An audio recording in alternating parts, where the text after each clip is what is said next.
चिरादुपनिषद गिरामति विचार्य तात्पर्यकं न लब्धुमिः शक्यते यमनु माधुरीमप्यहो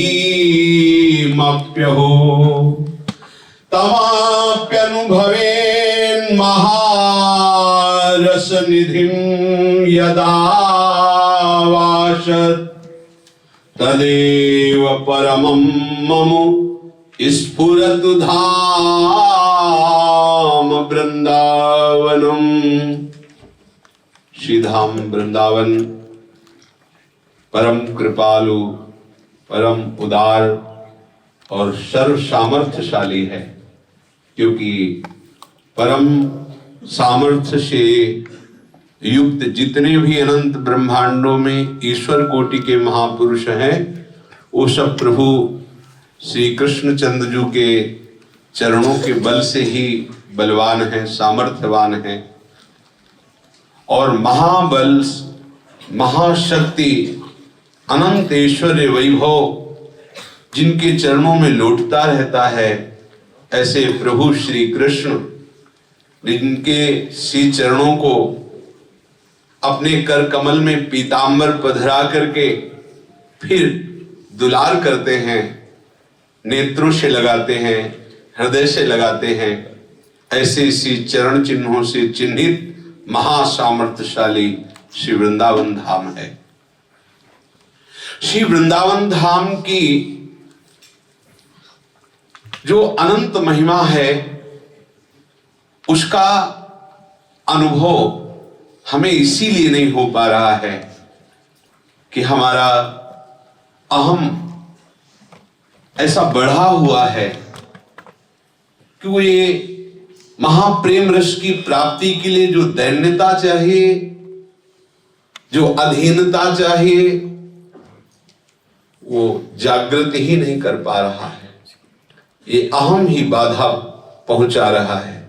इसीलिए श्रीपाद प्रबोधानंद जी कहते हैं कि बहुत काल तक जो उपनिषदों का अभ्यास किया जाता है, उपनिषदों के अनुसार जो साधना की जाती है, उस साधना से जो आत्म सुख, ब्रह्म सुख प्राप्त होता है, उस सुख को भी लघु सुख कर देने वाला महान प्रेम सुख श्री वृंदावन धाम प्रदान करता है।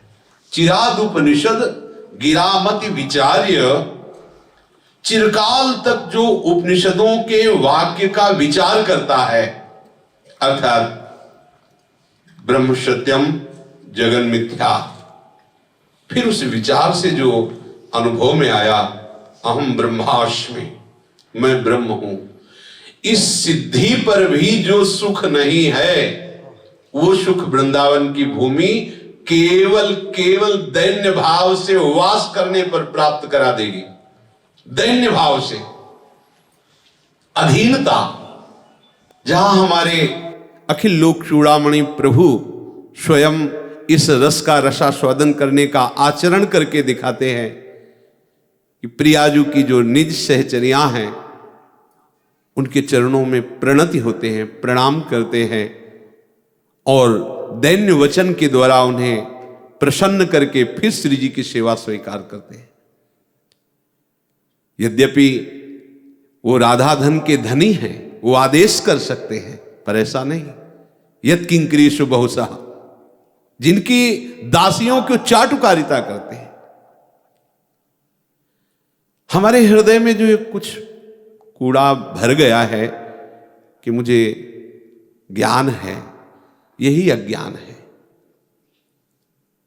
जहां वृंदावन की कृपा से जो रस की प्राप्ति होती है, उसके लिए ब्रह्मबोध संपन्न महापुरुष श्रीपाद प्रबोधानंद जी बोल रहे हैं, कह रहे हैं कि चिरकाल तक उपनिषदों के वाक्यों का विचार करने पर जो सिद्धि प्राप्त होती है, तो वृंदावन जो सहज में कृपा करके सुख देता है, वो सुख वहां भी नहीं है।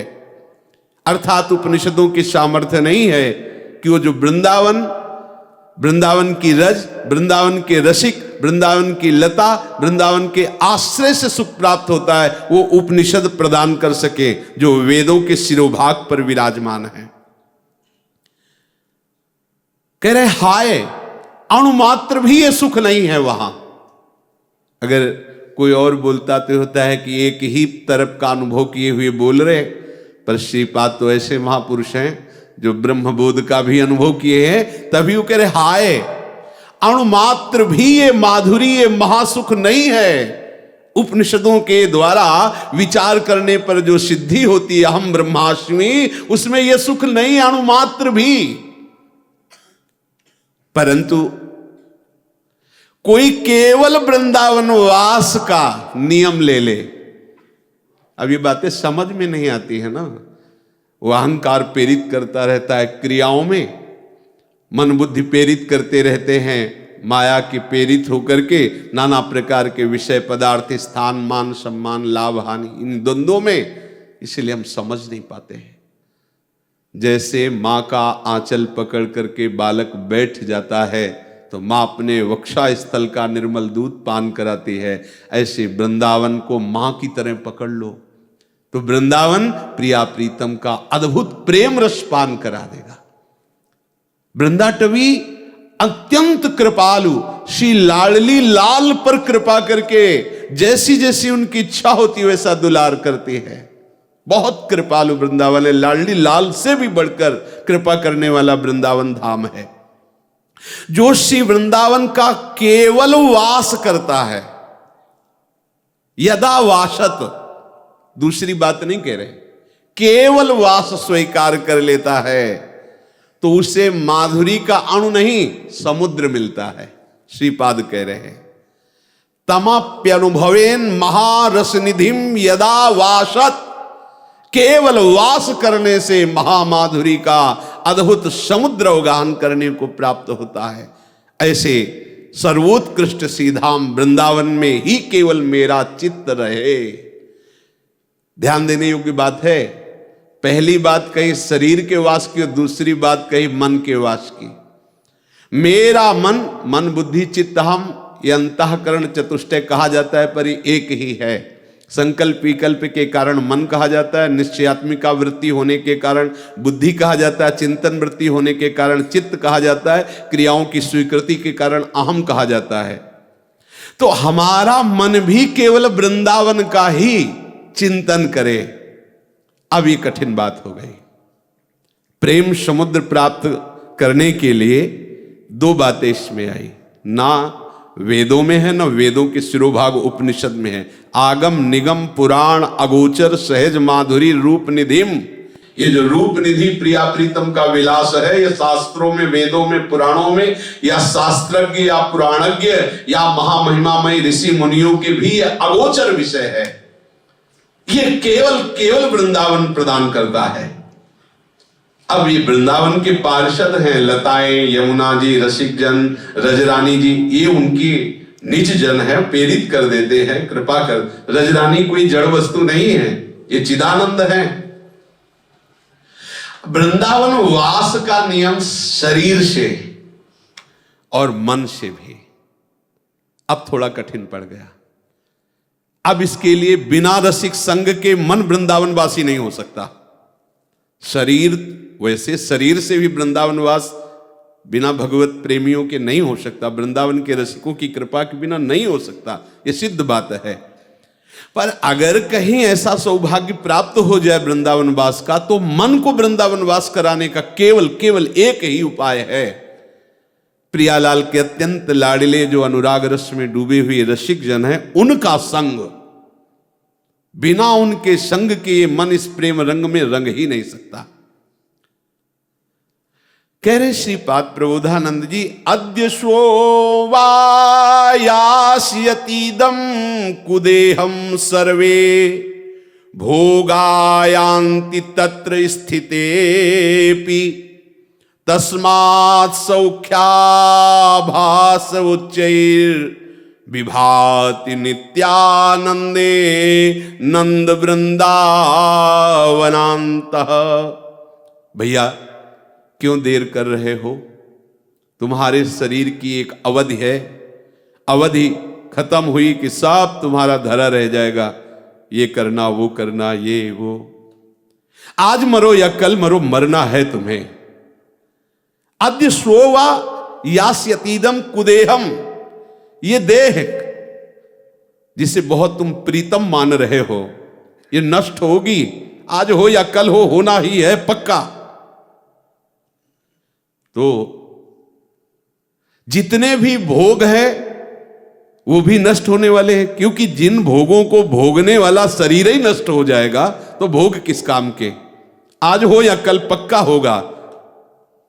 क्यों समय बर्बाद कर रहे हो भोगों में, या शरीर संबंधों में, या शरीर सुविधाओं में? सावधान हो जाओ। श्रीपाद कह रहे जितने भी भोग हैं ये रहने वाले नहीं है, क्योंकि इनके भोगने वाला शरीर ही नष्ट हो जाएगा, आज हो या कल हो। तो क्यों भ्रम में फंस रहे हो? इस पार्थिव शरीर और इस शरीर के झूठे संबंध, और ये केवल आकर्षण है नहीं। ऐसे सुखाभास कराने वाले भोग, इनको छोड़ो और आओ। ऐसा शरीर मिलेगा जिसे काल स्पर्श नहीं कर सकता, और ऐसे भोग मिलेंगे जो कभी भी नष्ट नहीं होते। वो प्रेम का महारस, प्रेम समुद्र प्रियालाल के समीप रहने को मिलेगा, उनका उच्छिष्ट पाने को मिलेगा, और उनकी सेवा के योग्य चिदानंदमय सहचरी देह की प्राप्ति हो जाएगी, जो कालातीत है, जो गुणातीत है, जो मायातीत है। श्रीपाद कह रहे हैं इस पार्थिव शरीर में, शरीर के संबंधियों में और भोगों में फंस करके तुम कितनी बड़ी अपनी हानि कर रहे हो। देखो, जब तक हमें दिखाई नहीं देता तब तक हमको इन महापुरुषों की बातें ऐसा लगता है कि तो संत जन हैं, ऐसे बोलते रहते हैं। भला हम अपने परिवार का कैसे त्याग कर सकते हैं? भला हम इस सुख देने वाले मैं स्वरूप शरीर का कैसे राग मिटा सकते हैं? भला हम बिना इन भोगों की कैसे जी सकते हैं? ऐसा भ्रम माया ने पैदा कर दिया है। पर जब ऐसे भगवत प्रेमी महापुरुषों का सानिध्य प्राप्त होता है तो उनके वचन ही हमारे नेत्र खोल देते हैं। संतों के पास जो विशेष वस्तु है वो उनकी वाणी से प्रकट होती है और श्रवण रंध्र से जाकर के हृदय में ज्ञान प्रकाशित कर देती है, जिससे हमें वास्तविकता का बोध हो जाता है। अरे, मैं भ्रम में फंसा हुआ था। अभी आपका शरीर छूट जाए तो आपके शरीर संबंधी भोग और शरीर संबंधी रिश्ते नातेदार जितने भी हैं वो सब छूट जाएंगे ना। अरे, वो छोड़ेंगे, तुम्हें निश्चित छोड़ेंगे। अगर तुम अभी छोड़ दोगे तो तुम महासुख को प्राप्त हो जाओगे। सुत बनितादि जान स्वार्थ रत ना करू ने सभीते, अंत ही तो ही तजेंगे पामर तू न तजय अबहीते। पकड़े हुए हो तुम शरीर को। अरे, बड़ी सर्दी है, गर्मी है, ऐसा वैसा। शांत हो जाओ। सबसे पहला रस है शांत। चाहे जितनी अनुकूलता हो, हमें हर्ष नहीं करना, और चाहे जितनी प्रतिकूलता आवे हमें शोक नहीं करना, क्योंकि हर्ष और शोक हमारा विषय ही नहीं है। हम हर्ष शोक स्पर्श करे ऐसे नहीं हैं। हमारा स्वरूप हर्ष और शोक से परे है। इसकी सामर्थ्य नहीं है हर्ष और शोक को कि हमें स्पर्श कर सके। हम अज्ञान के कारण जिसे हर्ष और शोक व्यापता है उस अंतःकरण और शरीर को मैं लेकर के बैठा हुआ हूं, इसीलिए परेशान होता हूं। श्रीपाद कह रहे हैं श्रीधाम वृंदावन नित्य नवीन नवीन महाकेली रस का आनंद वर्षण करने वाली ये जुगल जोरी से श्यामा श्याम की प्राप्ति करा देता है, नित्यानंद का अनुभव कराने वाला है। इसलिए जितनी श्वासें बची हैं अब श्रीधाम वृंदावन के नाम कर दो। एक दिन सुधा निधि में एक श्लोक में वर्णन हो रहा था कि इस शरीर को धरोहर की भांति रख दो। धरोहर की भांति दूसरे की वस्तु जैसे तुम्हें धरोहर में दी जाती है, तुम उसका प्रयोग नहीं करते, समय आने पर उसे वापस कर देते हो, ये ईमानदारी है। कबीरदास जी कहते हैं चदरिया जैसी की तैसी रख दीनी, चदरिया भीनी रे भीनी। जैसी दी थी हे गोविंद वैसे ही वापस कर दी, गंदी नहीं की। चलो अपने लोगों ने गंदी कर दी तो जितनी गंदी कर दी, अब और गंदी मत करो। अब लो नशानी, अब ना ये धरोहर है प्रियालाल की, ये शरीर, ये मन, ये बुद्धि, ये चित्त, ये अहम, ये जीवन और ये सब संयोग प्रियालाल ने कृपा करके दिया है अपनी प्राप्ति के लिए। इसको हम स्वयं सांसारिक भोगों के भोगने में अगर खर्चा करेंगे तो दंड मिलेगा, क्योंकि ये धरोहर प्रियालाल की है। दूसरे की जैसे धरोहर हम प्रयोग करते तो बेईमानी कही जाती है। ईमानदारी यही है कि जैसी की तैसी धर दीनी, आपने हमें दिया था वो आपके ही चरणों में त्वदीयम वस्तु गोविंदम तो भयमेव समर्पये, आपकी वस्तु हे प्रीतम आपके चरणों में समर्पित है। अगर ऐसा नहीं करोगे तो मरोगे तो है ही, आज मरो या कल मरो, भोग छूटेंगे, शरीर संबंध छूटेंगे, हाथ क्या लगेगा। इसलिए अपने मन बुद्धि को धैर्यपूर्वक श्री धाम वृंदावन के वास, श्री धाम वृंदावन के आश्रय में, श्री धाम वृंदावन के पावन रस में लगा दो। निश्चित निश्चित निहाल हो जाओगे। कुछ नहीं होता तो पड़े पड़े सो वृंदावन में, इसी रज में पड़े रहो। जब जगो तो राधा राधा बोलो, नहीं सो जाओ। कुछ ऐसा असाधन मत करो, निश्चित समझो, निश्चित समझो, विश्वास कर लीजिए।